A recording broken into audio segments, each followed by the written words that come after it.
Agriculture revolution के बाद का समय है, तो उस समय तो हमारे पास स्थितियां इतनी भी नहीं थी कि 40 करोड़ के आसपास की जो जनसंख्या है उसका पेट भी हम भर पाए।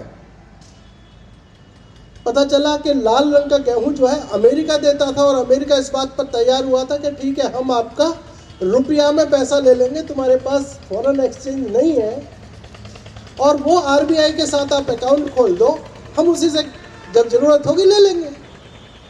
आप देखिए कि उस समय जब देश की हालत ये थी, तब उस समय 1972 में इस महाविद्यालय की जो प्रबंध समिति थी, उस समय के जो लोग थे, उन्होंने इस क्षेत्र में महाविद्यालय खोला, और उस महाविद्यालय का नाम आचार्य नरेंद्र देव के नाम पर रखा, जो एक महान शिक्षा शास्त्री न केवल राष्ट्रीय बल्कि न केवल उत्तर प्रदेश बल्कि राष्ट्रीय स्तर पर रहे।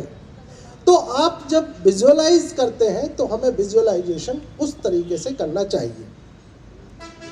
जब मैं इस टॉपिक को देख रहा था तो इस टॉपिक की थीम में दो चीज़ बहुत इम्पोर्टेंट थी।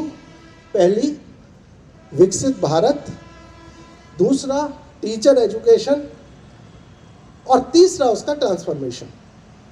ये तीन चीज़ें इस टॉपिक में मुझे लगी, और जब इस टॉपिक को हम देखते हैं तो मैं इस टॉपिक को दो तरह से देखने की कोशिश करता हूँ। एक तो जो सरकार ने कहा कि जब हम 2047 में आज़ादी के 100 बरस पूरे करेंगे तो हम भारत को विकसित राष्ट्र बनाएंगे, एक ये पक्ष।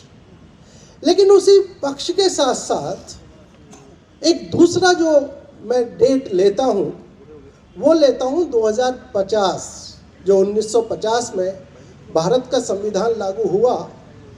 तो उस 2050 भारत के संविधान के लागू होने के 100 बरस हम पूरा करेंगे। और जब मैं भारत के संविधान को देखता हूँ तो वो उसको मैं देखता हूँ कि वो भारत की सामाजिक, आर्थिक, सांस्कृतिक और राजनीतिक जो क्रांति है, उस क्रांति का एक वो महाअधिकार पत्र है।